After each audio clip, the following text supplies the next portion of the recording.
O mundo da dublagem é algo mágico. Graças à dublagem, nossos heróis favoritos da infância ganham vida. Com certeza, nossos heróis só ficaram marcados em nossos corações graças a estes heróis da dublagem. Para mostrar os rostos por trás dos nossos queridos personagens, eu irei percorrer pelos melhores estúdios de dublagem do país.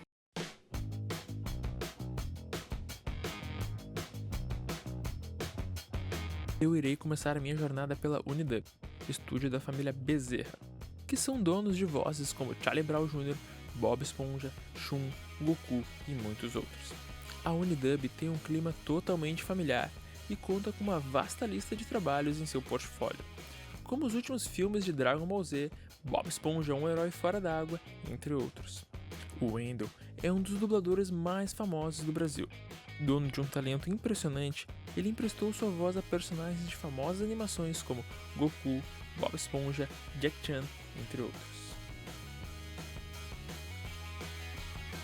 Obrigado por nos receber aqui na Unidub. Obrigado. E você podia falar um pouco do Bob Esponja e dos outros personagens que atraem o público infantil. Geralmente eles têm uma voz mais caricata. Vocês têm alguma importância isso? A gente procura seguir a concepção original, né? Então, por exemplo, o Goku, o Bob o Construtor, o Donatello, o Jack Chan, o Gunther do Kik Butovski, são vozes não tão caricatas, mas eu procuro seguir a concepção original. Já o Bob Esponja é bem caricato, né? Que também é assim no conceito original do personagem. Então, a gente vai descobrindo as possibilidades de vozes, né? de poder brincar com as vozes ao longo do tempo, né? Não era nada que eu já sabia fazer ou que eu tinha facilidade, foi uma coisa que surgiu de acordo com a necessidade dos personagens. E antigamente dublava Dragon Ball na Alamo. Tem alguma diferença de dublar da Alamo pra aqui na Unidub? Bom, aqui a gente fez só os dois longa-metragens, né, que foi a Batalha dos Deuses e o Renascimento de Frieza. Nesses dois casos específicos, não tem muita diferença, porque eu conheço bastante a série e eu consegui utilizar as vozes originais, né, da dublagem da Alamo. Alguns, né, o Dragon Ball Kai, tanto a fase Frieza quanto o Majin Buu, já não teve o mesmo perfil, porque quem dirigiu não conhecia muito, né, os personagens e tal, e houve muita troca de vozes, né, isso é meio prejudicial, né, eu acho, assim.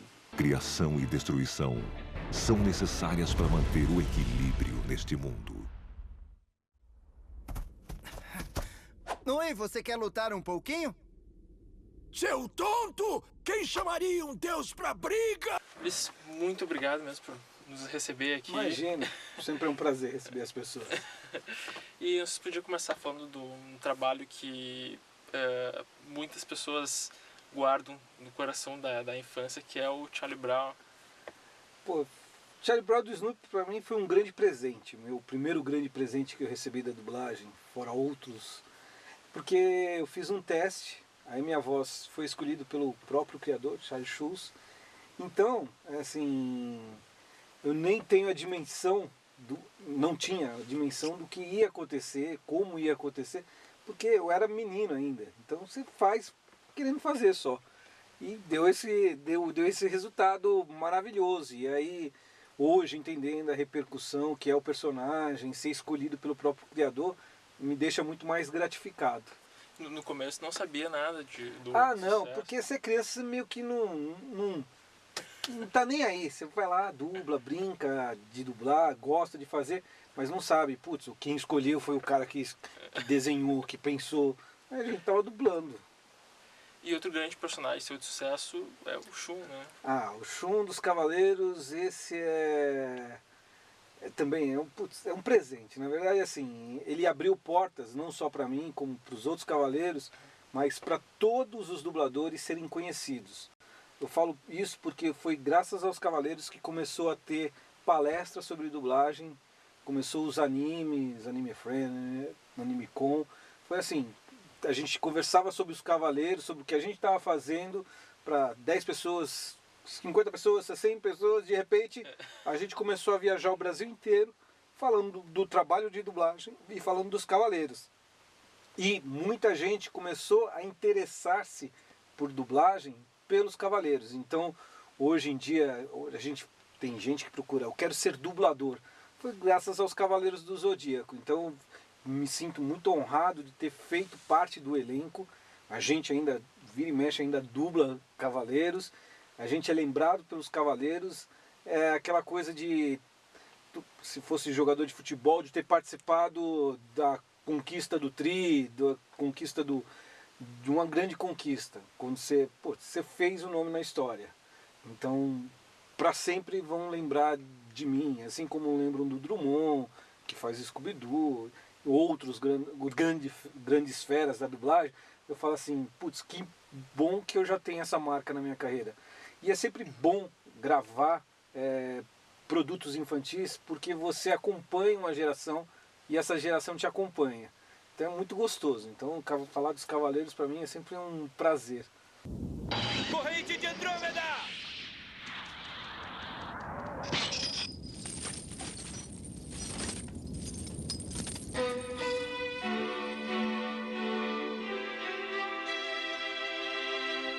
E faz realmente muitos personagens, mas são as animações japonesas que geralmente o pessoal pede mais. Os animes, muitos deles por terem várias temporadas, né? O Pokémon foram 18 temporadas que a gente gravou. Então eles se tornaram muito marcantes, eles atravessaram gerações. Né? Então a minha geração curtiu o Pokémon, então hoje são as crianças, né? E continua aí com a mesma febre, com a mesma importância, com a mesma notoriedade, né? Eu tenho a felicidade e a honra de ser convidado para participar de alguns eventos de fãs de anime no Brasil inteiro, e eles têm muito carinho por vários personagens, mas um deles, e talvez tenha um carinho assim que me surpreende até um pouco, é o Miro de Escorpião do Cavaleiros do Zodíaco.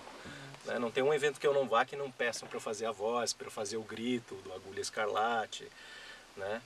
E tem outros como o Rama do Rama Meio, o Yantia, como eu falei, do Dragon Ball Z, o Oliver Tsubasa dos Super Campeões, todos os animes, todas as séries que tiveram muitas temporadas, né? E portanto é um público especial, que tem um carinho especial e que acompanha muito de perto o trabalho da gente, né? Às vezes você vai num evento desse e você é surpreendido com uma pergunta sobre um personagem de uma série que você nem lembra direito, fez uma temporada, mas para eles foi muito marcante, né? Eles sabem te dizer, às vezes sabem mais do que você próprio. Isso é muito legal, muito bacana, é uma troca que faz muito bem pra gente e eu acho que só aumenta a nossa responsabilidade para com o trabalho, de cada vez mais fazer direito, fazer melhor, fazer bem feito. Né? Porque você sabe que tem gente olhando com critério, olhando com cuidado, querendo que aquilo seja bem feito, né? Que tenha uma referência da língua mãe, que muitas vezes é o japonês, né? Então o grau de exigência sobre o nosso trabalho aumenta demais, mas é uma troca muito positiva e a gente respeita demais os fãs, né? E eu adoro participar desses eventos e poder curtir um pouco dessa relação, né? Como foram capazes? Mataram Shaka usando a exclamação de Atena, que foi proibida pela própria Atena. A falta de honra de vocês não tem limite. Vão pagar caro por isso. Se eu pudesse falar como é que foi o processo de dublagem do Batman, que também houve pressa da parte do SBT, problema na voz. Houve sim, foi tudo muito atropelado a dublagem do Batman Animated, porque eu cheguei para trabalhar no momento em que estava havendo um conflito entre o filho do Ebert e o dublador que foi chamado para fazer a voz dele, que era o Newton Valério.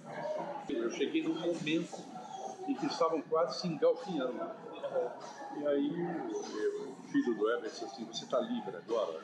Eu falei, estou mais ou menos. Quando ele projetou a cena na tela, eu fiquei impressionado com o traço e com a voz dele. E aí fiz o teste e o Silvio Santos aprovou imediatamente, então passei a gravar em regime de pressa de urgência.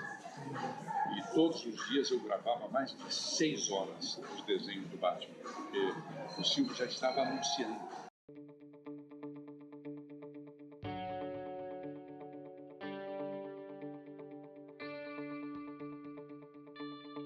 Criado por Matt Groening, Os Simpsons está há quase 3 décadas no ar. Eu fui até o estúdio de dublagem Som de Veracruz conversar com Selma Lopes, dubladora da Marge Simpson. Ela é dubladora da Marge desde o início. Também conversei com Felipe Maia, dublador do Chef Wiggum. Eu queria saber como é que foi o início dos Simpsons, como é que... Bom, eles formaram 4 famílias. Então, o estúdio para Vídeo Interamericano, TTI. Eles formaram 4 famílias e nós fazíamos, os americanos mandavam os testes, a gente fazia e devolvia para eles verem se o que precisava mudar, não sei o quê. Então várias modificações foram feitas com essas 4 famílias. Aí eles foram eliminando, sobraram só 2. Aí eles vieram ao Brasil e fizeram o último teste aqui. E a minha família ganhou. E era Valdir. Como é que é o sobrenome dele? Santana. Valdir Santana. Naíra Amorim, eu, Peterson Adriano, que é o atual proprietário desse estúdio, o melhor Bart Simpson de todos os tempos, porque o Bart é menino, mas ele tem uma personalidade sacana, entendeu? E o Peterson, ele pegou tudo isso, e ele fazia muitíssimo bem. E ele era garoto, mas ele sacava aquela sacanagem do Bart Simpson. Ele fazia muito bem. Foi uma pena. E aquela da chupetinha, a gente só fazia o barulhinho da chupeta, não é nada. Né? Foi muito gratificante quando os americanos vieram, no teste final, terminado lá a audiência que foi feita só para eles, aí eles voltaram à sala, a família tal é vencedora. E a partir dali, ficamos gravando e esse ano estamos completando 30 anos. E já sabendo do sucesso, Felipe, como é que foi para te entrar nos Simpsons? Então, eu faço chefe de polícia, o Clancy Wiggum. Não sou o primeiro, eu faço há 14 anos, mas antes de mim eu sei que teve o Marco Antônio e o Zé Luiz, se eu não me engano, e talvez mais alguém tenha feito.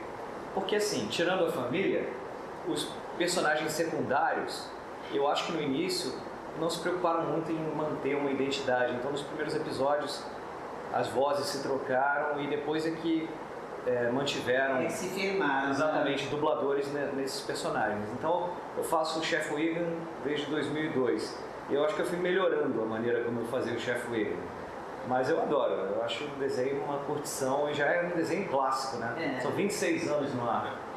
Porque à medida que você vai fazendo, você vai se aprimorando, né? Cada vez mais o tipo de personagem. Espero que venha bastante temporadas. Nós esperamos que eles continuem por mais 10 anos. Bodas de ouro. Pelo menos por mais 10 anos, né? E se vocês poderiam fazer um vídeo de Chef Wiggum falando com a Marge, pra gente ter esse registro. Vamos fazer. Marge, eu estou de olho no seu marido. Aquele Homer Simpson é um safado. Olha, você sinceramente você fala comigo, hein, irmão? Lu, vamos prender essa família inteira. Venha, me ajude. Help! Mas se você me der uma propina, eu esqueço isso. Não, de jeito nenhum.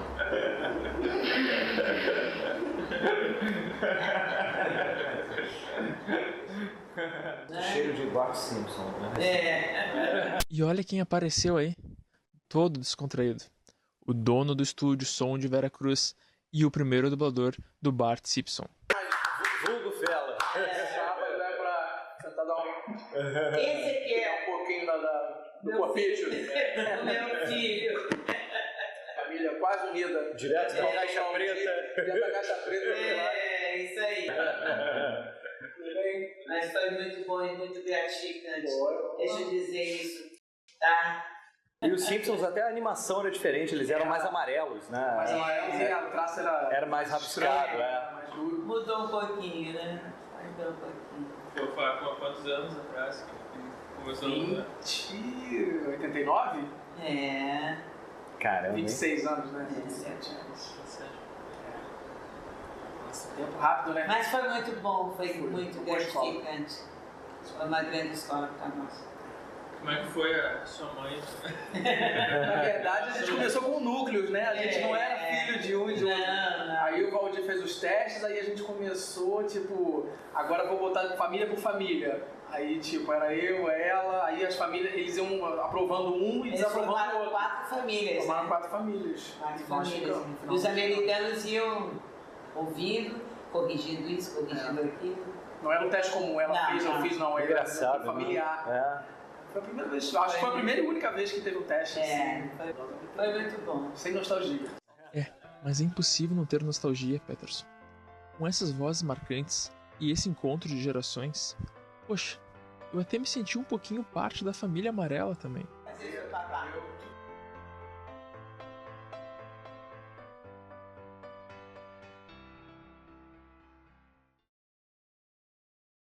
Quando foi no meio de 2014, a Paramount, né, convidou ele para estar dirigindo essa série desde a primeira temporada, chama Nicky, Rick, Dick and Down, que tá passando aí na Nickelodeon agora, deve estar na segunda ou terceira temporada.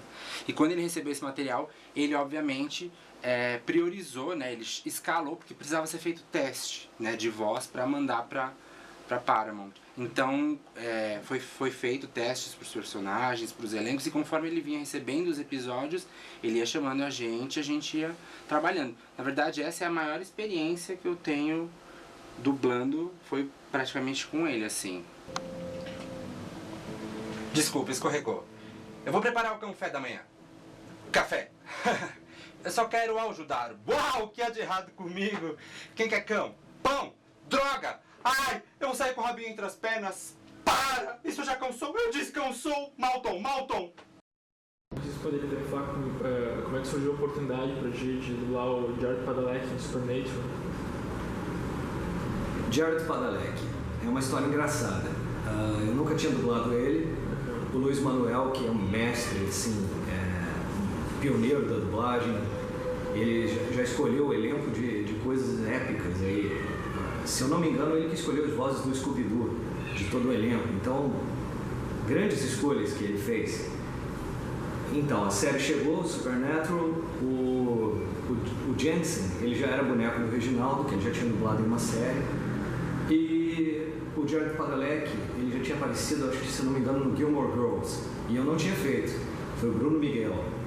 E o Bruno Miguel se afastou da dublagem, mas voltando, antes de eu te falar isso. O Luiz Manuel me escalou para fazer uma participação no Supernatural. Aí eu cheguei lá, dublei um cara, se eu não me engano era no episódio 3, e fui embora para minha casa. Só que enquanto eu tava lá, eu vi o Luiz falando, pô, tô tentando falar com o Bruno, não tô conseguindo, o boneco é dele. Acabou que o Bruno não foi fazer, que ele tava, acho que envolvido em uma novela, alguma coisa assim. E aí o Luiz me ligou, olha, você quer fazer? Eu acho que tem tudo a ver com você, o personagem. Você volta aqui, só que eu preciso que você fique o dia inteiro aqui amanhã pra gente fazer 4 episódios. Eu apago o que você fez, coloco outra pessoa e você pega esse personagem, o Senna. E aí o resto é história. Já são quase 12 anos aí de série. Um bom tempo, né? E sente assim bastante carinho dos fãs depois que começou a dublar Supernatural? Sim. Foi um assédio maior da... Eu sinto carinho da maior parte dos fãs, mas tem muita gente que não gosta da dublagem. Muita gente, eu não sei dizer se muita gente, mas tem gente que não gosta, e eu respeito também. Isso aí eu gosto de cada um. Mas eu fico feliz pelos que gostam. Mas só que o procedimento pode ser fatal. Usa minha alma. Assim talvez tenha força suficiente para fazer o feitiço. Isso não é necessário. Vale o risco. Então, o Supernatural Sam não é muito diferente da minha personalidade. A gente tem um jeito meio parecido. Sim. Então, eu faço quase que a mim mesmo ali. Mas o Todo Mundo Odeia o Chris não tem nada a ver. é um malandro, é o Chris Rock, que é muito boa a série, mas assim, não sou eu ali, trabalho de ator. E eu gostei muito e me surpreendeu o sucesso, não imaginava não. A gente começou a dublar a série no VTI e achei que ia ser mais uma série que ninguém quase ia ver dublada e não sabia que ia entrar na TV aberta e que ia virar, tipo, como já disseram pra mim, um novo Chaves clássico. Ah, moleque, ganhei uma bicicleta nova quando a gente se mudou. Agora, antes de um garoto de 13 anos dirigir um carro, uma bicicleta nova era o máximo. A minha outra bike foi afanada. Aí meu pai baixou a lei. Não empresta pra ninguém. Ficou famoso, né, principalmente na sua voz. O Bud, como é que iniciou essa história?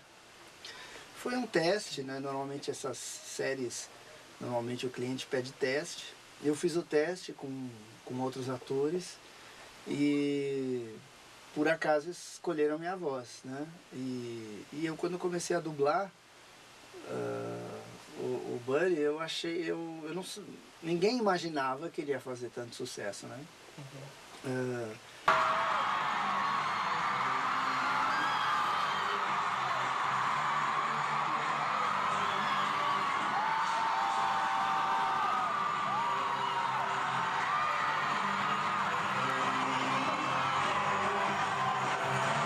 Então eu fui dublando ele exatamente como qualquer outro trabalho, sabe? Sem tanta pretensão.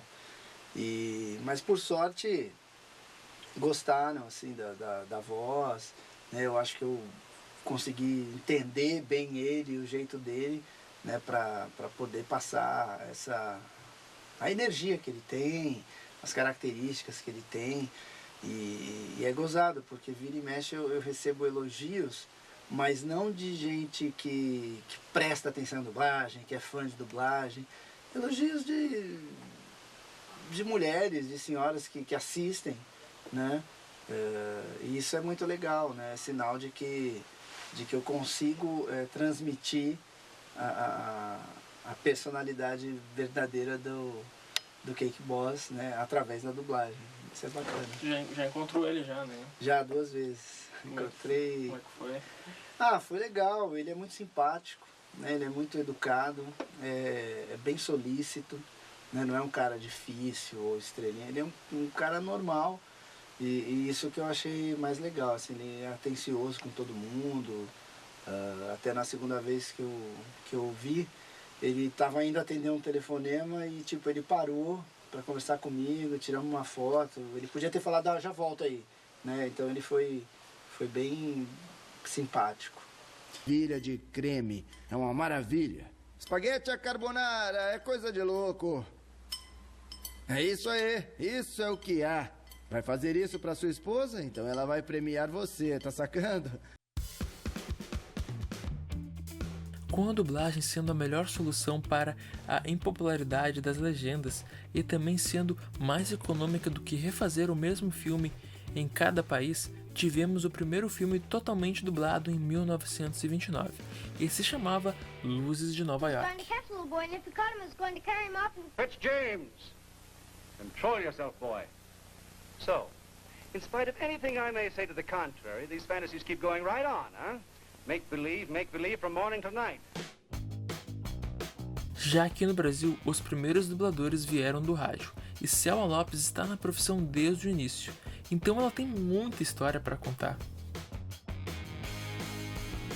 Eu queria também que você podia falar um pouquinho também sobre que dublou em vários filmes a UP, né? Todos os filmes dela que desceram no Rio de Janeiro foram dublados por mim. Sou a primeira voz todas. Eu sempre quis ir para Nova York. Eu sei que se fosse para Nova York eu podia me arranjar, Vinci, eu podia. Todos os filmes. Só em São Paulo que eu fui fazer aquele em que ela faz uma imitação do Poderoso Chefão.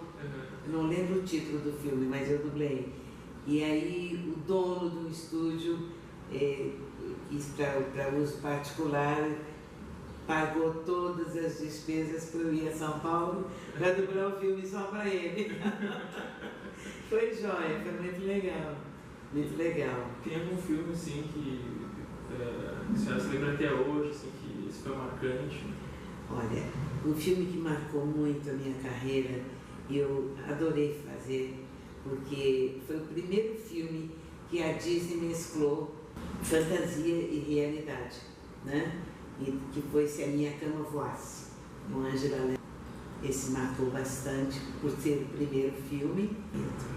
Depois veio Ghost. Parar de tagarelar? Eu não estou tagarelando, só estou respondendo a pergunta dela. Ele está irritado. Não estou irritado. Está irritado, sim. Você é minha paixão. O primeiro filme dela que eu dublei foi A Cor Púrpura. Deixa ela ficar, pelo amor de Deus. Eu faço qualquer coisa. Eu confesso que eu não sei como é que é a voz dela, não consigo imaginar. Ela sim é a sua voz. Ela é quase a dela, é o mesmo tom, né? Puxei a voz aqui do diafragma e então ela fala assim, não, o que há? Pera lá, cara, pra cima de mim não vem que não tem. Não vem que não tem. Tá duvidando? Vem pra você ver. Eu não sei se você viu Pocahontas. Pocahontas, não viu?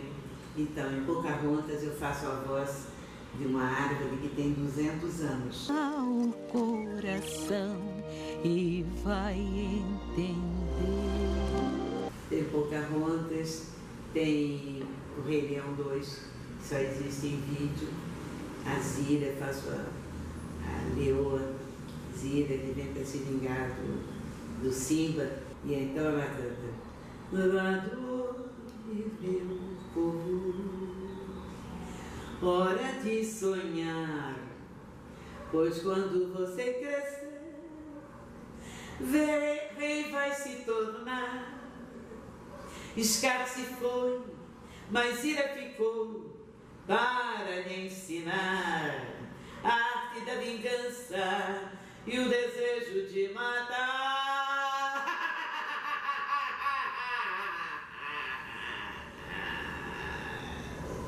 Scar se foi, mas Zira está aqui pra te ensinar. Outro dublador que trabalhou em diversos filmes foi Márcio Araújo. Ele me contou um pouco sobre os atores que mais deu destaque à sua carreira. Vamos falar talvez de alguns mais recentes que têm marcado bastante, eles têm sido muito importantes assim para a história, né, da minha carreira. O Baymax do Operação Big Hero 6 da Disney é um personagem que me marcou bastante, eu fiz faz uns 2-3 anos. Sério? Obrigado. Já pode ir embora. Diga se dói quando toco. Não precisa. Sem tocar. Tudo bem? E agora, mais recentemente, o Homem-Formiga, que é feito pelo ator Paul Rudd, né? Já dublei ele no próprio filme do Homem-Formiga e também no Capitão América, Guerra Civil, né? São dois trabalhos bastante importantes. Pecinha eletrônica. Só por uns dias, depois eu devolvo. Eu só tenho que salvar o mundo, sabe como é que é, né? Eu sei exatamente como é. Tem outros atores que são igualmente marcantes na minha carreira, como o Edward Norton, o Channing Tatum, que eu tive a oportunidade de dublar em vários filmes, no Querido John, no Para Sempre, no Foxcatcher mais recentemente. Tá bom. Eu só posso ficar um pouquinho. Eu sei. Vem.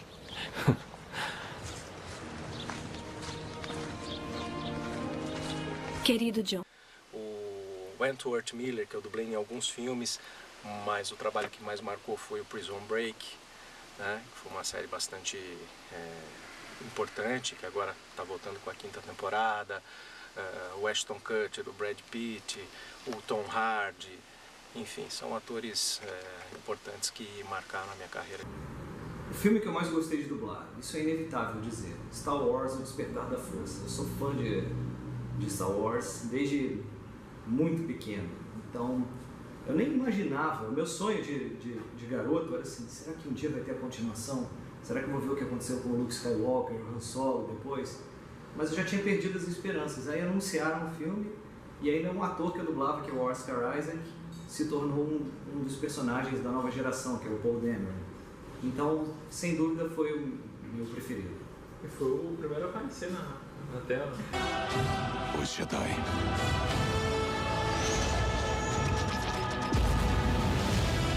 E tu cria as vozes, nem a do Remy, é uma voz bem diferente, né?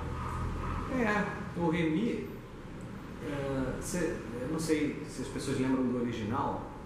Quem fez a voz original do Remy foi um ator chamado Patton Oswalt. E é engraçado que ele não tem nada de francês ali no que ele faz, é bem americano mesmo. E eu procurei não me espelhar muito nele. Eu olhei para a cara do Remy e imaginei como seria a voz dele que eu fizesse. Engraçado que eu nunca vou por esse lado, mas dessa vez eu achei que eu não devia me prender tanto ao original. Tem bastante liberdade assim, para poder criar, ou chega assim, tem que ser isso, ponto final. Nos grandes blockbusters a gente não tem tanta liberdade não. E eu acho até certo, eu acho que a gente tem que, em geral, tentar seguir o original. Mas esse foi um caso à parte, eu acho que ficou melhor assim.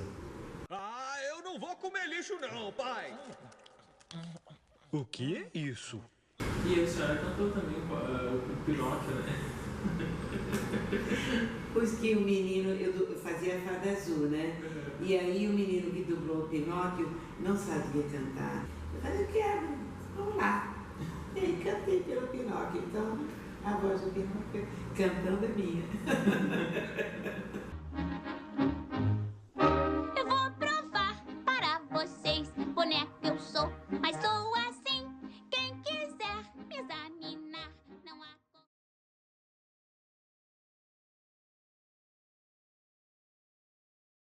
Ainda ontem eu tomei um táxi e é comum isso acontecer. Quando dou a minha direção, o motorista nem olha para trás. Eu conheço a voz da senhora. De onde? Falei, meu amigo, com certeza eu já invadi a sua casa muitas vezes. E daí começa aquele papo, né? Às vezes, antes de saltar, eles vêm já com o celular. Será que a senhora podia mandar uma mensagem para minha filha que faz aniversário, para minha mulher, para provar que eu carreguei a senhora?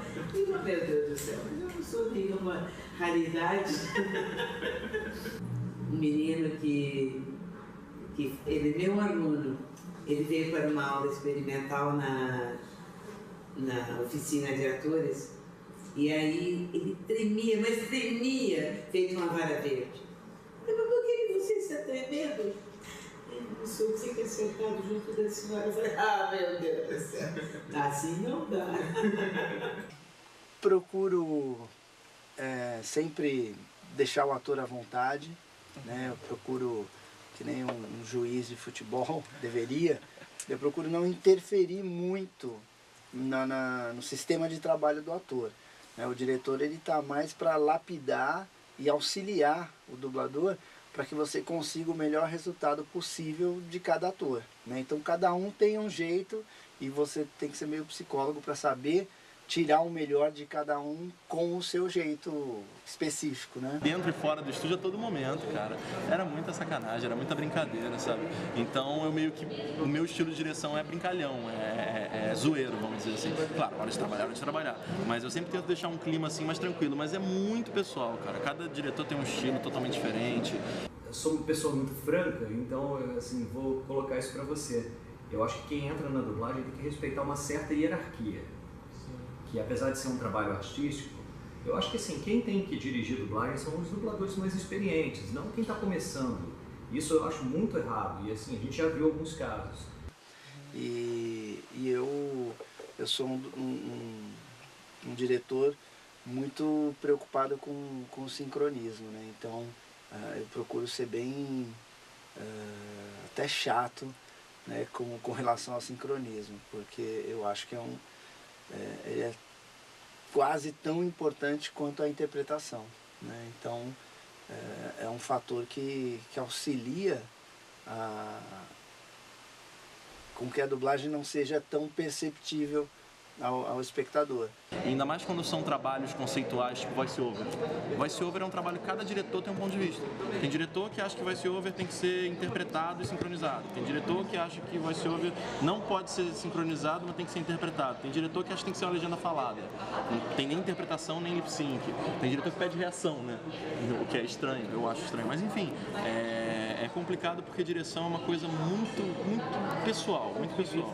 Muito ponto de vista. Não tem uma escola escola de direção que padronize todos os diretores de um mercado. A dublagem tem que passar de tal forma que quem está assistindo esqueça que está em português e comece a embarcar na história. E agora, além de ser dublador e diretor, como é que é também viver essa vida de empresário? Olha, essa é a mais difícil de todas, porque você tem que lidar com um monte de coisas. É assim, você tem que entender a necessidade do cliente, a necessidade do fã, a necessidade da empresa de dublagem, que é o diretor, o técnico, a necessidade de todo mundo para fazer parte de um projeto. É assim, a gente faz todos os projetos com o maior carinho, quer fazer tudo muito bem, mas às vezes, eu falo assim, a gente não tem o tempo necessário e nem o elenco que a gente gostaria de ter. Eu falo assim, putz, mas eu queria que... Não dá tempo. E a gente entende o cliente. Mas é muito... entender mais do universo dublagem, do business, faz você ainda ter uma preocupação maior de entregar uma coisa boa pro cliente e, inconsequentemente, pro público que assiste. E eu falo assim, a gente tem uma preocupação muito grande para que a gente consiga atender quem assiste. A gente sabe da pressão do cliente, a gente sabe da pressão mercadológica, mas nossa visão é sempre atingir quem realmente assiste, porque é lá que as pessoas têm que pensar. Então essa é a nossa maior preocupação. Nem sempre tudo sai do jeito que a gente quer, mas a gente hoje, sendo empresário, eu consigo discutir ou conversar, dialogar mais sobre as qualidades dos dos talentos que a gente vai usar em alguns projetos, porque às vezes a pessoa não entende, sei lá, eu vou pôr assim, eu quero o Ulisses para dublar o Arnold Schwarzenegger. Pô, mas a voz do Ulisses não tem nada a ver com o Arnold Schwarzenegger. Não, mas aqui eu vi falar que ele é bom. Não adianta. Às vezes o cliente não entende. Aí você tem que conversar, explicar. E às vezes, antigamente, vinha muito isso quando eu só dirigia. O cliente mandou tal pessoa dublar. E você consegue dialogar um pouco mais, mostrar um pouco do lado de cá, sem só pensar nos números. Eu falo, os números a gente acaba nem pensando, porque se a gente pensar, a gente para. Mas a paixão de querer fazer a coisa boa é que faz a gente virar empresário e faz a gente continuar nesse circo.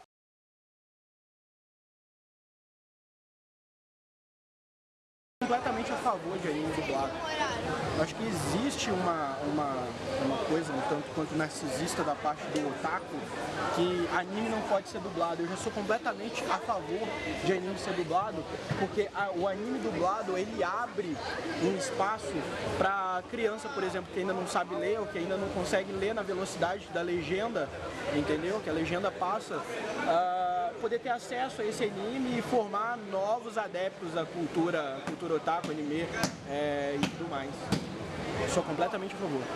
E assim, a maioria das pessoas também que assistem legendado assistem pela internet, assim. Eu não sei se tu acha assim, que um dos grandes culpados que de repente atrapalha um pouco o dublado seja o imediatismo, assim, das pessoas quererem ver na hora, assim.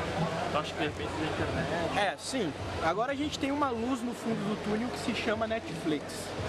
O Netflix tem trazido títulos dublados, como, por exemplo, Nanatsu no Taizai, que fizeram uma dublagem muito boa, com pouquíssimas ressalvas com relação à qualidade de dublagem. E eu acho interessante que a molecada tenha acesso a algo além da galinha pintadinha, entendeu? Então, tipo, eu acho interessante, porque eu cresci assim, quando a gente era moleque, a gente não teve a oportunidade, a gente não iria assistir anime se fosse legendado.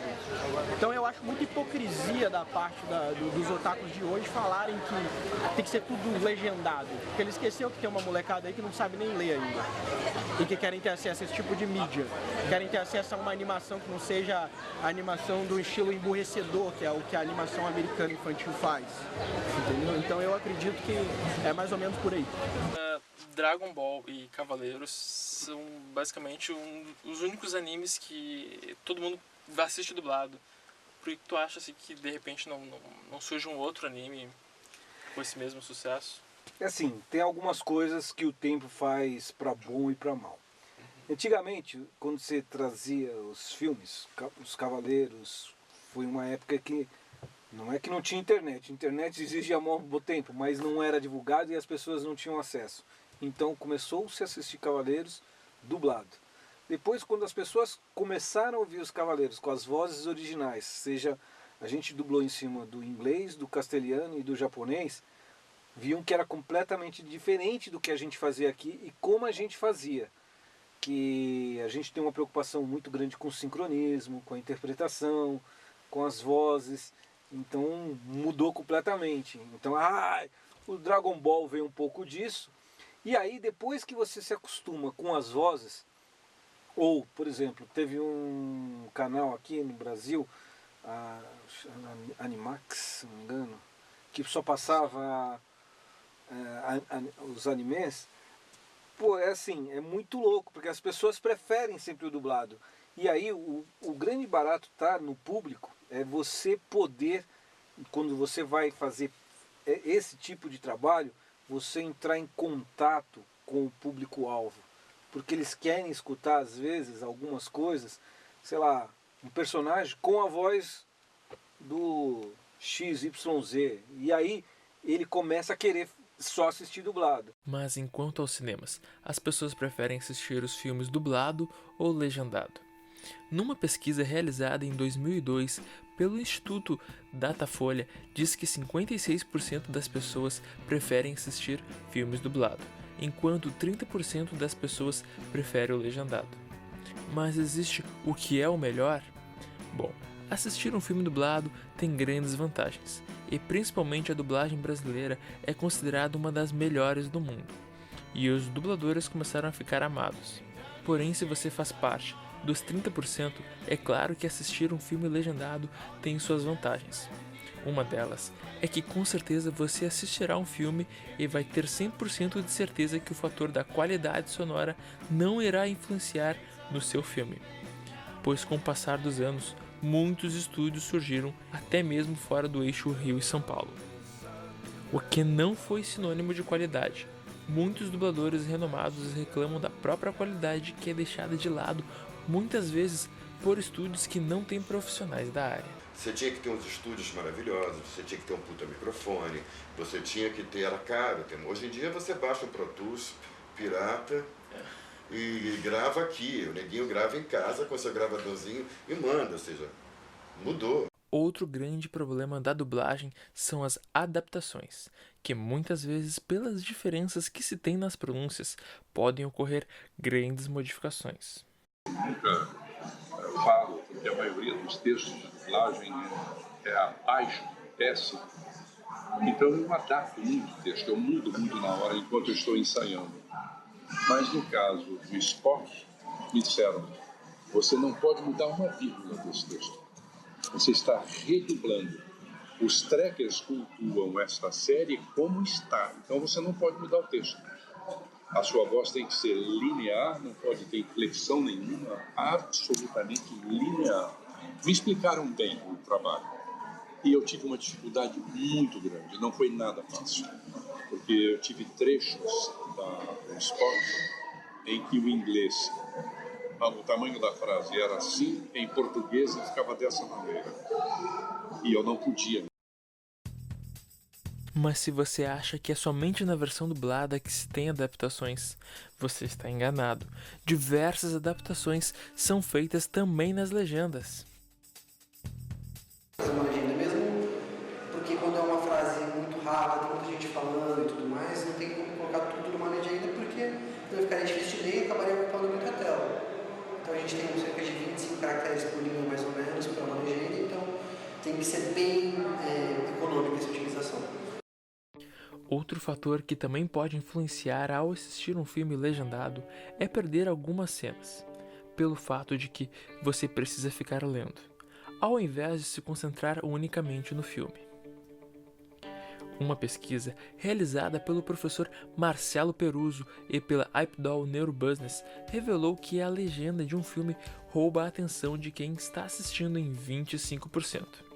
Você pode até ver no vídeo o local que fica iluminado é onde se fixa nossa atenção. Você pode perceber que no filme dublado, à direita, o foco fica completamente no centro da tela, enquanto no legendado à esquerda há um revezamento entre as cenas e as legendas. Mas a verdade é que tanto o estúdio de dublagem quanto os tradutores que fazem a legenda se esforçam muito para poder levar a você a melhor experiência possível. Corrente de Andrômeda! E aí, vocês vão comprar, vender ou penhorar essa câmera? Trato feito. Não percam, o próximo episódio de Dragon Ball Z será... Não perca. Breve você estará me vendo e ouvindo as minhas histórias em Desvendando a Dublagem. Eu espero vocês.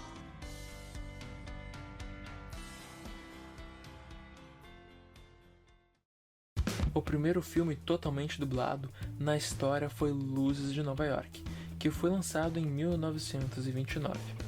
A grande vantagem do surgimento da dublagem, além de corrigir os problemas nos áudios, foi o surgimento de diversos artistas pelo mundo, e um filme poder fazer sucesso mundialmente. Eu comecei a trabalhar no rádio, cheguei no Rio de Janeiro, eu não sou carioca, mas sou mais carioca que muito carioca. É porque é a cidade que eu adotei como minha, né? E aqui eu continuei, o início da minha carreira foi em Santos. A minha família morava lá. Depois mudou-se para o Rio de Janeiro. E chegando no Rio eu não conhecia ninguém. E havia um concurso no Ministério do Trabalho, numa estação de rádio que era a Emissora do Trabalhador. Rádio Mauá, chamava-se. Aí ouvi, falei, vou me inscrever nesse concurso. É o único modo de eu recomeçar a minha carreira, né? E aí, inscrevi e um mês depois eu era vencedora do concurso. Fiquei feliz da vida, tão feliz que a rádio ficava no 7º andar do Ministério do Trabalho. E eu aí desci, não tive nem paciência de esperar o elevador. Eu desci os 7 andares correndo, feito uma maluca. E quando me dei conta, eu estava em plena Praça 15, né? Olhando aquelas barcas que iam e vinham para Niterói. Mas eu não conhecia nada. Aí é que eu fiquei conhecendo tudo. Então tudo isso foi um encantamento para mim. E como na época eu estava em cartaz, era menina, né? Então, eles me procuraram para fazer o teste. E eu fiz o teste.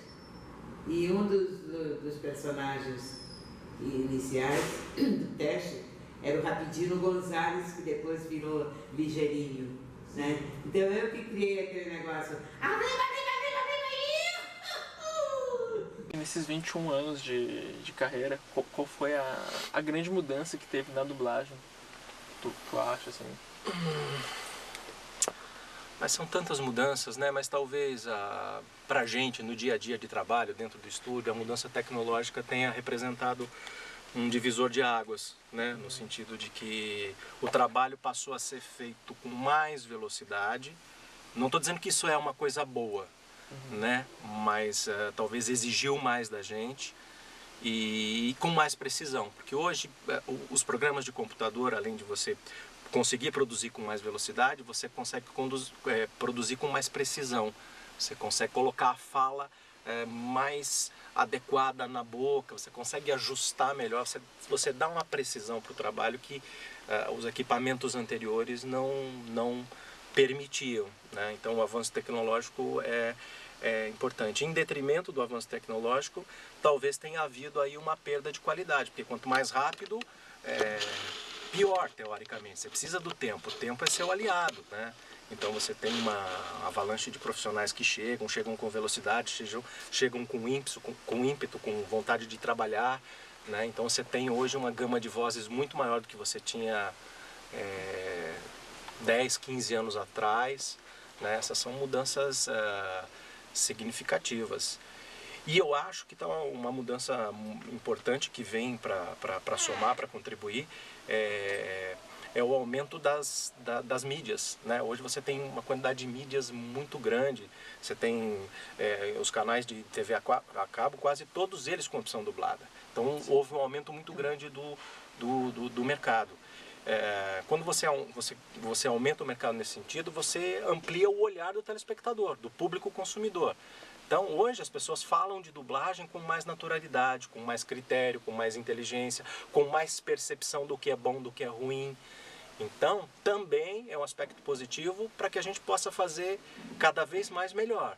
Porque tem um público inteligente, um público atento, né, que sabe o que é uma boa dublagem e o que não é. Uma coisa que 10 anos atrás não tinha. Então vai aumentando o senso crítico do público consumidor de dublagem, né? E isso é muito positivo. Só aumenta aí a nossa responsabilidade, a necessidade de fazer, de melhorar, de manter a qualidade da dublagem num patamar elevado, né? Já que a nossa dublagem tem a fama aí de ser considerada uma das melhores do mundo. Na época, os dubladores do eixo Rio-São Paulo estavam criando uma associação chamada ANAD, Associação Nacional dos Atores em Dublagem, ANAD. O propósito deste órgão, que é um sonho antigo do dublador, é uma empresa bancada por nós, nossas contribuições com o departamento jurídico para nos defender de eventuais deslizes da profissão, de produtores desonestos, tá assim, ó, de diretores que, sabe, empresas que podem nos, eventualmente querer nos lesar, para defender os interesses do dublador. A adesão dos cariocas e dos paulistas foi total. Me parece que, num primeiro momento, 130 dubladores. Aqui no Rio são mais de 350 ativos. A primeira ação proposta foi contra os Incríveis. Na Disney parece que tinha 3 propostas e outros desenhos de outras distribuidoras. A mais importante delas fez uma ameaça absolutamente sem medo de retaliação. Quem continuar filiado à ANAD nunca mais vai pisar aqui na empresa para trabalhar. Não foi preciso muito, o esvaziamento foi absoluto. Todo mundo abandonou a ANAD. Ficamos eu e outros, se não me engano, Percy. Parece que eu e o Percy. Eu falei, eu não vou desistir. Claro, as portas se fecharam para mim. E a resposta da Disney à ação, claro, na primeira instância vencemos, eles recorreram, vencemos, até que a justiça nos deu ganho de causa e eu ganhei a ação. E por isso a Disney resolveu retirar do mercado todos os DVDs com a minha voz do cinema e da TV. E substituiu pela voz de um colega meu. Então, quando você quando você assistir na TV Os Incríveis, não é com a minha voz, já é a minha voz substituída, tá? Mas quem comprou na época tem aí o DVD com a minha voz. Bem, presta atenção, eu gostaria de ajudar, mas não dá. Eu queria que pegasse uma cópia da sua pólice e levasse até a Norma C. Falando na história da dublagem, outro nome extremamente importante nessa história é Melvin Jerome Blanc, ou simplesmente Mel Blanc. Era conhecido como o Homem de Mil Vozes. Ele deu vozes a personagens que todos conheciam, como Pernalonga, Patolino, Gaguinho, entre outros. Blanc assinou um contrato de exclusividade com a Warner, o que impediu de continuar dublando personagens famosos como o Pica-Pau.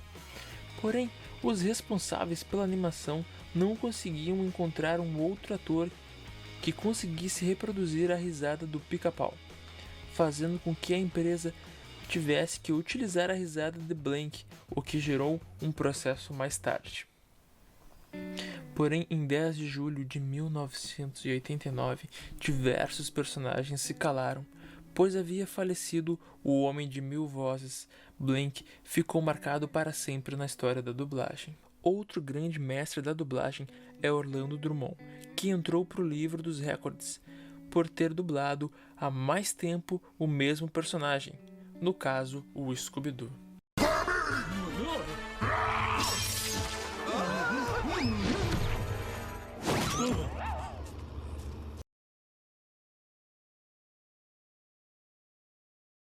A Herbert Richards já existia. A Herbert Richards existe desde 54 ou 53, né? Porque o Herbert Richards trabalhava primeiro com um tio dele que tinha um laboratório cinematográfico, então ele foi aprendendo técnicas de laboratório, técnicas de fotografia. E então ele começou a entender muito de fotografia, aí ele quis evoluir, ele tinha 17 anos, aí ele foi trabalhar na Atlântida, primeiro como cinegrafista, fazendo o Jornal da Atlântida, como repórter. E daí ele passou para assistente de direção de fotografia até assinar a direção de fotografia de filmes importantes como Amei um Bicheiro. Que ele fez a fotografia das externas, do que não era estúdio. E montou um negócio para concorrer com a Atlântida. Ele montou o seu próprio jornal. Conhecia muita gente, papai era um homem muito bem relacionado, vinha de uma família muito bem relacionada. E montou o jornal dele. E com o jornal ele precisava de uma rede de distribuição. Então ele montou escritórios de distribuição pelo Brasil inteiro para distribuir o jornal no cinema. O jornal tinha que ser trocado toda semana, tinha que ser levado para esses lugares, porque era físico, né? Não era essa coisa que você transmite, dá um download, não, você tinha que levar o filme. E foi muito bom, ele deu muito certo. E aí ele começou a pensar que ele já tinha a coisa mais difícil, que era a distribuidora. Herbert, então por que você não faz uma longa-metragem? Você tem a distribuidora. A coisa mais difícil que é distribuir o filme, esse problema você não vai ter. E fazer um filme é muito menos problemático do que montar uma distribuidora. Ele fez o primeiro filme, chamava-se Sai de Baixo.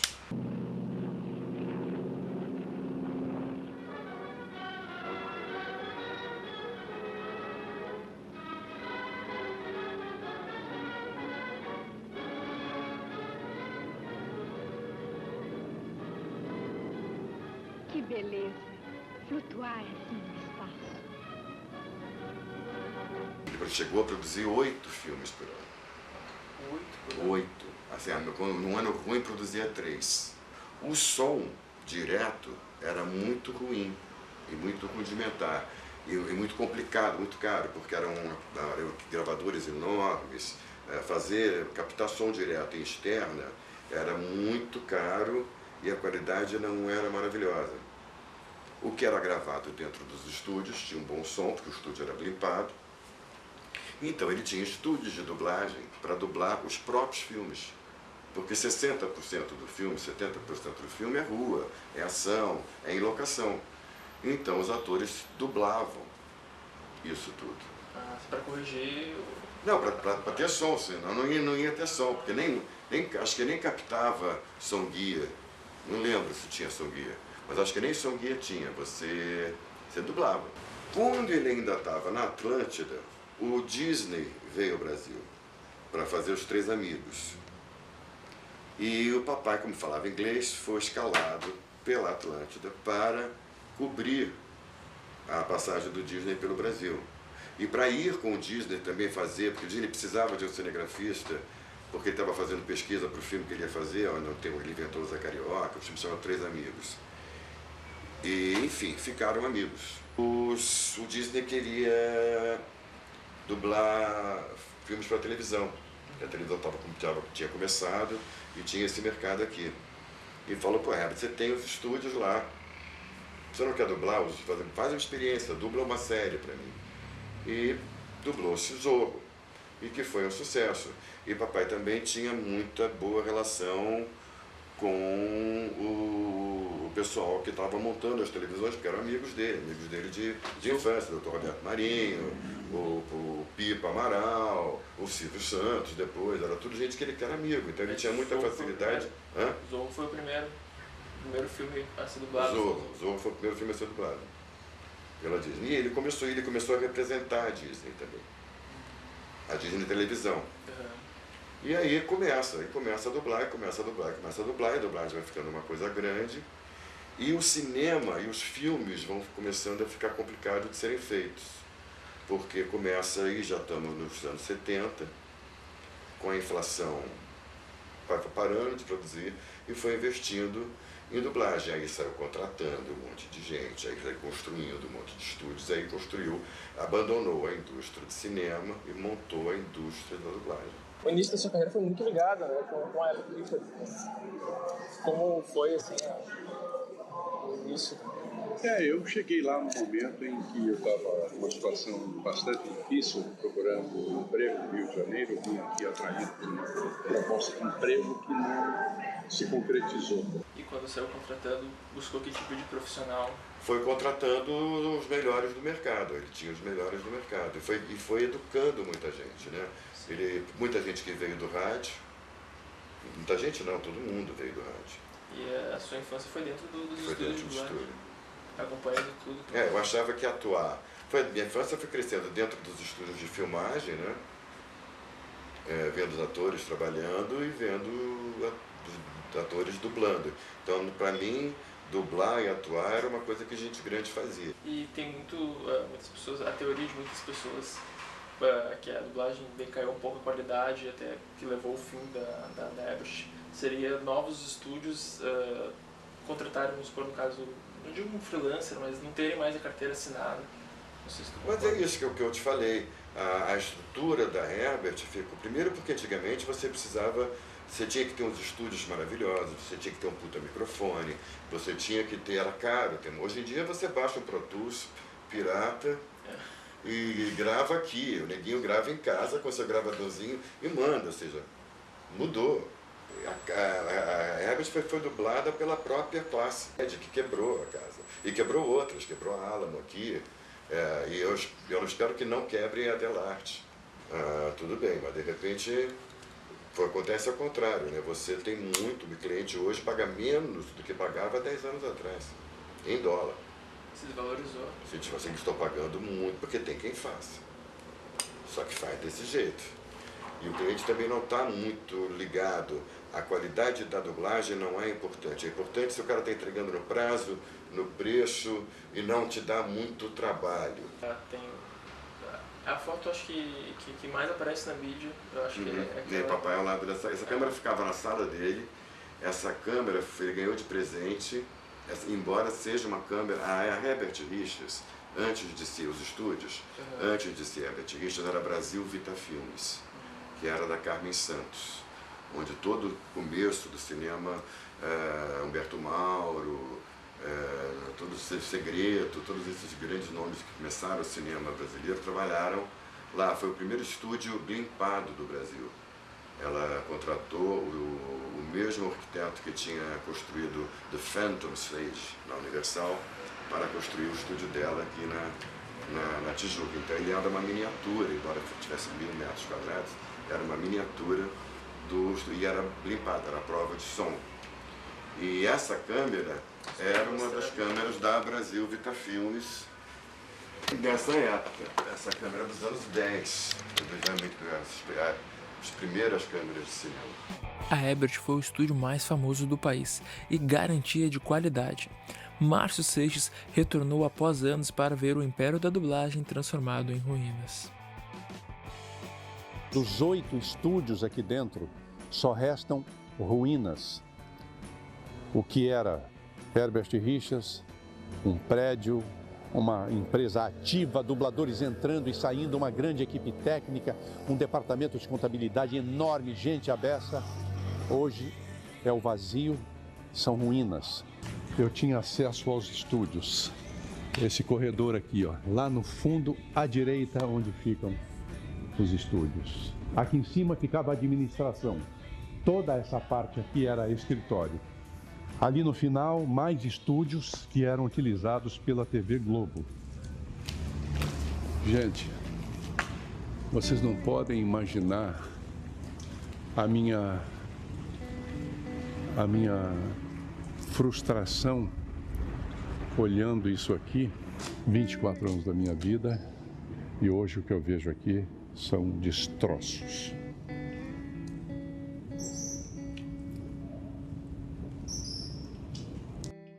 Versão brasileira, Herbert Richards. Mas esta qualidade toda que havia dentro dos estúdios da Herbert está sendo passada adiante, graças aos workshops de dublagem do Herbert Richards Jr. Eu invadi o último dia de aula e presenciei de perto novos talentos nascerem para o mercado de dublagem. As pernas, para! Isso já cansou, eu disse cansou. Malton, Malton!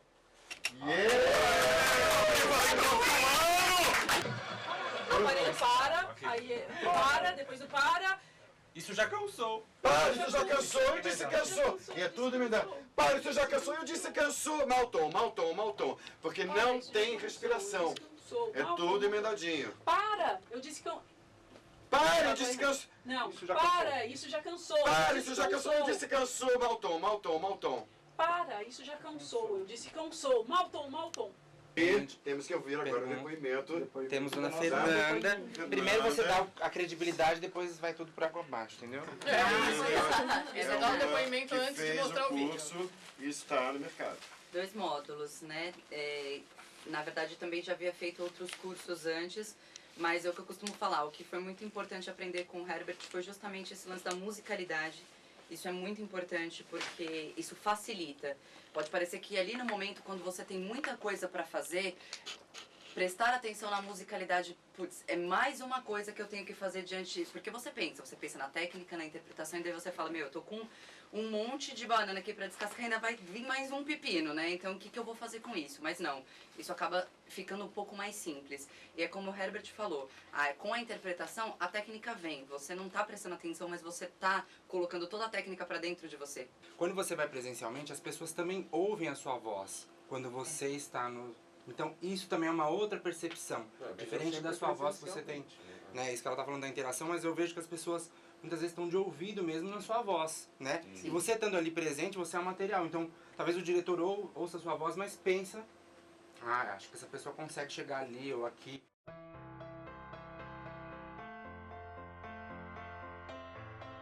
Mesmo com o triste fim do estúdio, Herbert Jr. continua formando novos alunos, passando seu conhecimento adiante, formando assim novos alunos e futuros dubladores padrão Herbert Richards. Podemos não ter mais o versão brasileira Herbert Richards, mas agora temos... Versão brasileira, você!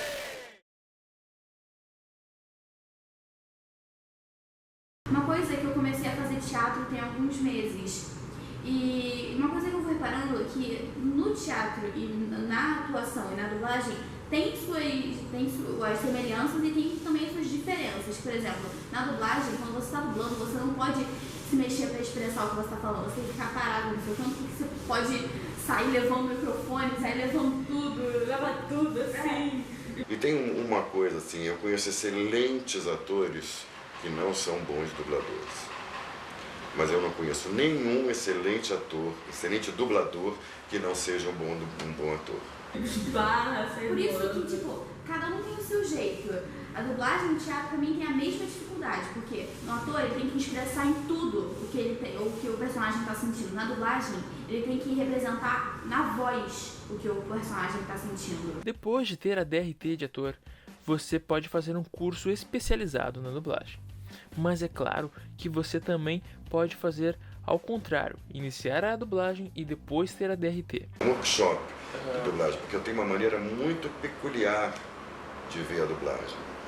A minha maneira de ver a dublagem é muito particular e é muito da minha experiência de ter crescido nesse ambiente, de trabalhar como ator desde os 15 anos de idade e de repente tudo que eu tinha aprendido de atuação como ator, de voz, as minhas professoras maravilhosas, tudo que a Glorinha Boyd-Miller tinha me ensinado, de repente esses mundos se juntaram. Então eu enxerguei uma ferramenta de como dublar, de como fazer, que eu nem sabia que eu tinha.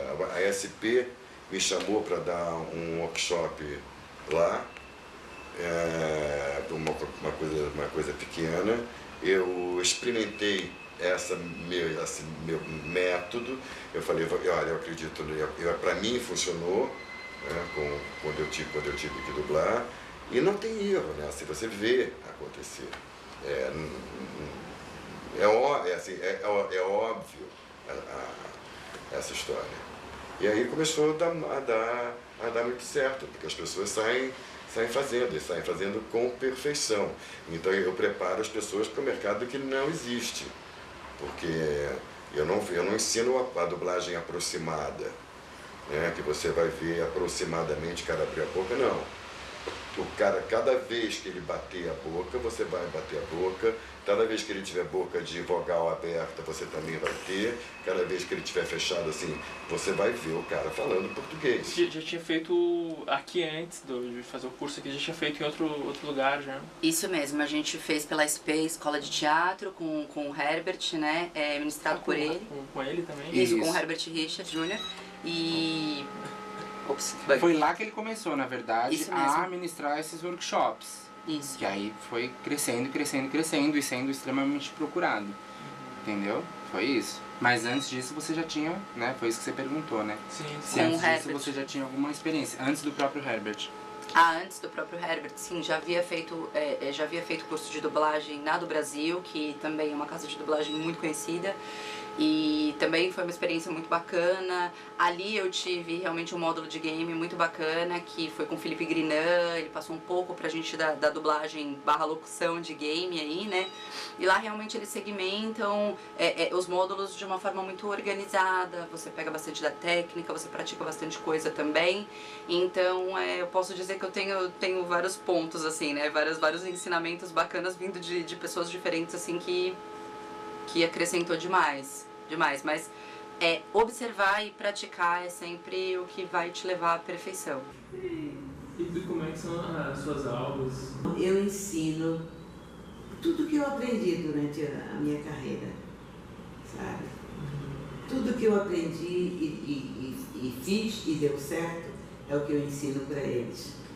As inflexões, a interpretação.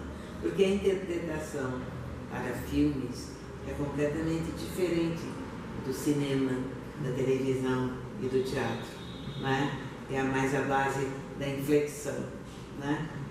E do teatro, que aí o rádio foi uma grande aula para mim, uma faculdade, inclusive, de interpretação, porque você aprende a fazer o teatro cego, e o rádio você tem que dar a impressão para o ouvinte que aquilo é realidade. Mas se no Rio de Janeiro temos todas estas opções, em São Paulo temos a Universidade de Dublagem, onde você pode ter aula com diversos dubladores famosos. E também dá aula na Universidade de Dublagem, né? Sim. Vocês podiam falar um pouco mais como é que funciona as aulas? Na verdade, a Universidade de Dublagem nasceu pela necessidade de vozes novas no mercado, mas a gente precisa de voz nova com gente de qualidade artística, né? E também dá aula, é professor na Universidade de Dublagem? Isso. Isso eu falo assim, como toda profissão, ela foi ficando cada vez mais profissional. A dublagem, assim, quando começou a ter a profissão repórter, garanto que não tinha aula de como perguntar, o que fazer, o que pautar, o que não pautar. E você, no começo da carreira, meio que ia fazendo. Naturalmente, quando você vai montando uma estrutura de trabalho, você vai determinando como deve ser feito, você criou-se a profissão jornalista. E a gente entendia que os cursos deixavam a desejar na formação dos atores. Então, é um curso, o curso básico são 10 aulas, né, onde a gente prepara o ator passando por todas as possibilidades da dublagem, né? Inclusive passa por fonoaudiólogo, então a gente tenta dar todo um suporte, um preparo básico para o ator. Antigamente se trabalhava todo mundo junto, então você aprendia com os profissionais. Hoje em dia, pela qualidade sonora, a gente tem a necessidade de gravar todo mundo separado.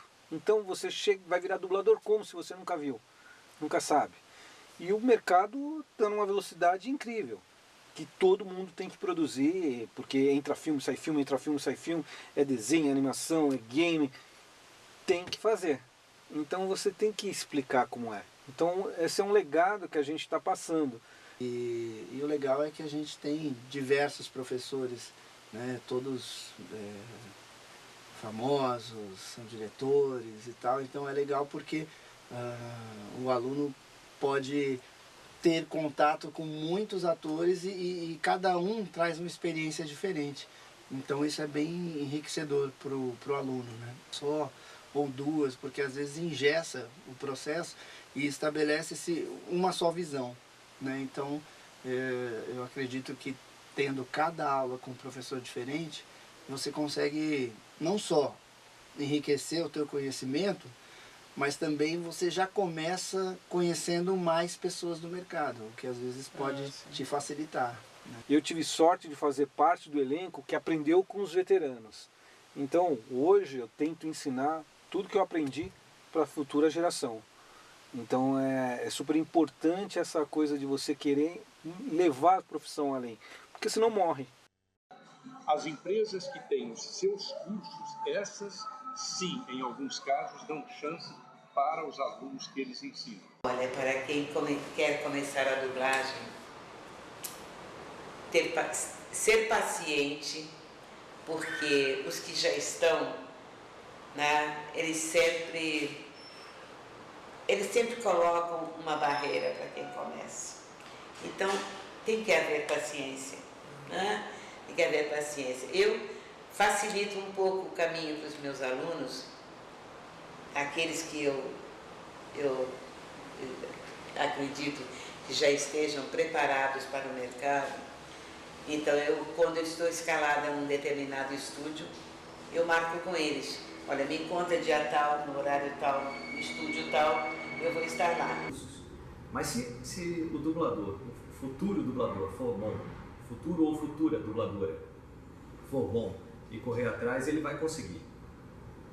Agora, tem que persistir e saber os limites também. A pessoa não pode se tornar um chato, também tem que ter humildade. Às vezes, algumas situações que eu me deparo hoje em dia, eu vejo que falta uma certa humildade em alguns que começam. Alguns, não são a maioria, mas às vezes eu sinto que falta.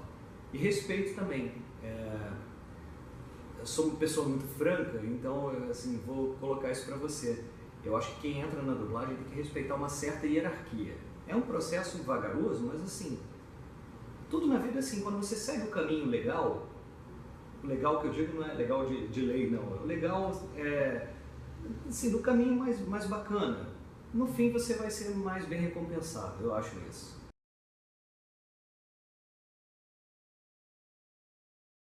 Olha, pra ser bem honesta com você, eu não... Gente, eu não sou Play 2, eu também não sou Play 1. Eu vejo muito o meu namorado jogar, inclusive é bem interessante, né? Ele jogando ali o Batman e eu por ali no apartamento, de repente me escutei, me analisei, me auto-boicotei, depois me auto-elogiei e falei... É bem interessante. Eu só fiz do Batman o Arkham Knight, né? Eu entrei com a personagem Christina Bell, que todo mundo chama diz que é o Coringa de saias, né? Que ela tá infectada pelo, não sei se assim pode se dizer, a leiga, né? Com o vírus do Coringa, que ficou no ar, infectou um monte de gente, inclusive o Batman também tá nessa vibe, ele conversa com o Coringa, que já não existe mais há bastante tempo, né? E agora já posso dar spoiler, porque já tem um ano que o game tá aí, né, gente? Então, assim, quem não jogou, jogasse, né? Pelo amor de Deus. E, na verdade, foi muito legal, porque foi o primeiro game, assim, de maior visibilidade que eu fiz. Eu já havia feito outros antes. Na verdade, antes dele eu tinha feito o Alien, o Isolation, mas eu não tive um personagem que tivesse um destaque tão grande quanto no Batman, né?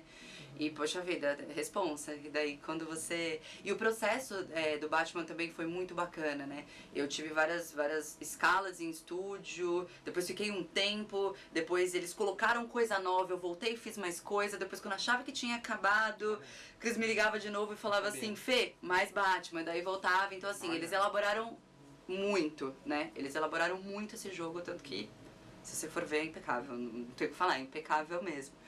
E a dublagem tá bem legal, modéstia à parte, não só por mim, né? Nós temos muitas vozes conhecidas nesse game, né? Arlequina, o próprio Batman. Exemplo disso, eu falo isso porque teve um game chamado Grand Chase que eu dirigi. Todos os personagens que vinham, os fãs elegiam quem eles queriam. Então, as pessoas ficam super felizes. Não, essa voz, tem que ser essa voz, debatia, coisa e tal. E quando via no jogo, nossa, ficou demais. Nem queria mais escutar a versão original. O que é legal na dublagem do game é que muitas vezes, dependendo do game, você assiste o teaser, você tem uma informação um pouco maior, coisa que na dublagem você não tem, né? São poucos os diretores que com o tempo ali conseguem falar pra você, olha, tá acontecendo assim, assim, assado, sua personagem tem tal característica. Normalmente você chega ali sem nem saber quem é a pessoa. Você vai ler o nome dela ali e vai falar, eu sou essa pessoa. Se ela tiver nome. Se ela não for mulher 1, mulher 2, mulher 3. Soldado 2. Soldado 2. Quem nunca? É verdade. Então, assim, mas isso é muito legal. Então, de outros games que eu já tinha feito, uns com pequenas participações, esse foi o mais, assim, que eu falei, uau! O Dead Rising que eu fiz recentemente também, tive uma ótima participação do Apocalipse Zumbi na real. Mas assim, na real mesmo. E é muito legal. Foi muito bom. Com certeza, uma das maiores paixões nacionais é o futebol. E quando acompanhado então de videogame, nem se fala. Eu fui até a rádio Transamérica, onde Silvio Luiz estava trabalhando. Fui ver com ele o processo de dublagem realizado nos games da franquia PES. Silvio, desculpe aparecer aqui no seu trabalho, me incomodando. A gente gostaria de saber um pouco mais sobre a narração que o senhor fez para o jogo do PES, né? E há quanto tempo o senhor já faz, que já são bastante jogos, né? São 6 anos que eu trabalhei no PES. Na realidade, o primeiro deles foi o mais longo, o tempo de gravação.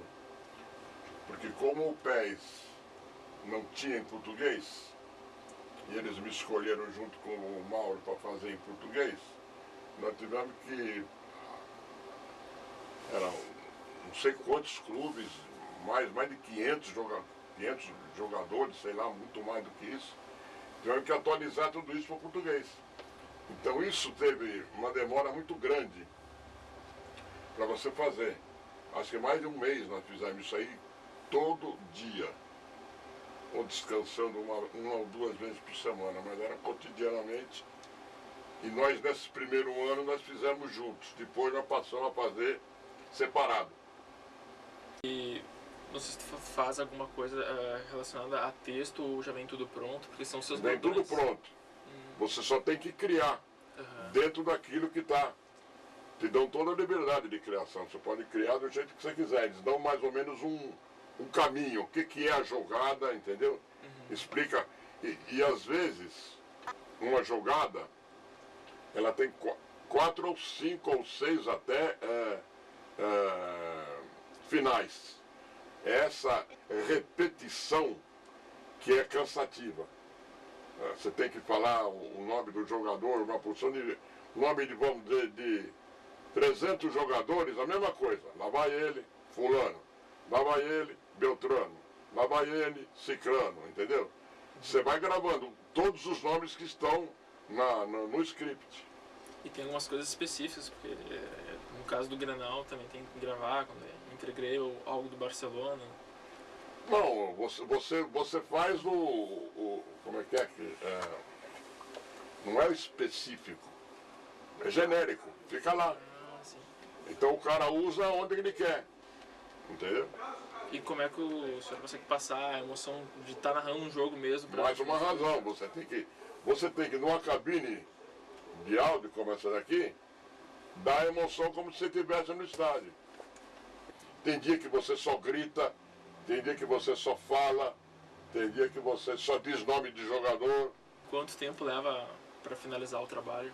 Ah, não sei. A gente grava, não tem uma previsão. Imediatamente isso aí é mandado para o Japão e lá eles fazem as besteiras que eles fazem, como em 2014.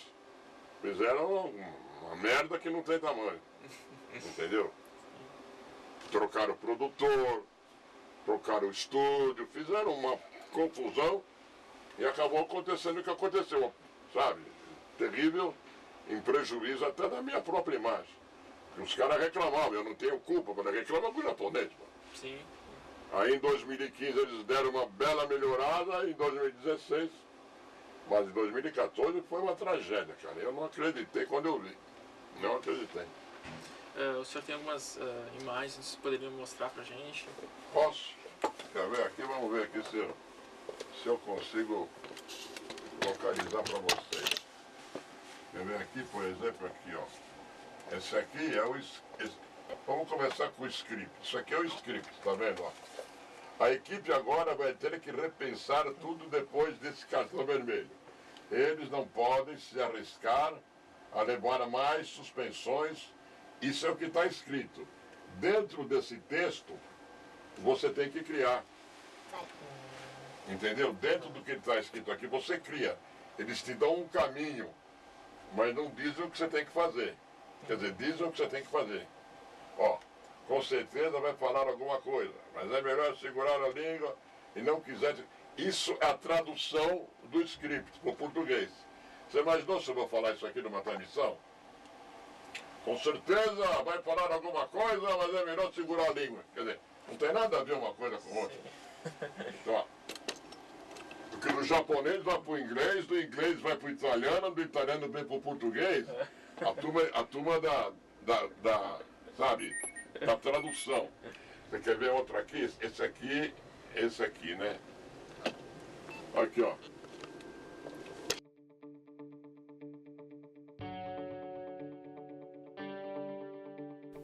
Os games hoje estão acessíveis a diversas pessoas e a todas as idades. Crianças agora podem jogar e entender tudo. Isso prova a importância da dublagem, que por sua vez tem um papel social muito forte em nossas vidas. Se ela te beneficia fazendo você ver um filme tendo 100% da sua atenção na tela, sem precisar ficar alterando sua atenção entre as legendas e o filme, imagina o bem que a dublagem faz para pessoas que não sabem ler e pessoas com deficiência visual. Mas o que significa a dublagem? Bom, nada melhor do que o próprio Wendel responder essa. A dublagem, eu acho que é uma forma, né, para o ator de se inserir no mercado cinematográfico mundial. É importante que a gente entenda que você faz parte, né, desse processo. O diretor, o produtor, quando ele faz um filme, ele não quer atingir meia dúzia, né, ou aquele país onde ele vive. Ele sempre quer atingir globalmente. E para isso, com certeza, ele espera que a dublagem do filme dele, em qualquer língua que seja, que ela seja fiel, que ela corresponda artisticamente e tecnicamente, né? Então, eu acho que a dublagem ela tem que buscar sempre essa perfeição, e ela tem que ter uma característica um pouco de camaleão, porque a gente faz realities, faz comédia, faz drama, faz desenho. Então requer que o ator seja muito versátil, não só nos tipos de vozes, mas especialmente na forma de interpretar. E eu acho que, acima de tudo, a dublagem é uma forma de democracia cultural, né? Porque você traz em português para 200 milhões de brasileiros, né, terem acesso àquela obra, né?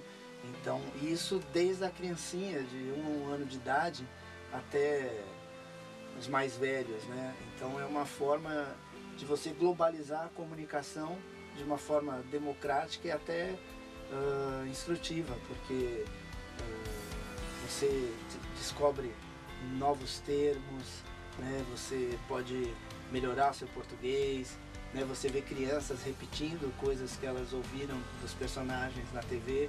Então, ela é muito importante socialmente e culturalmente, sem dúvida. Poxa, muito obrigado.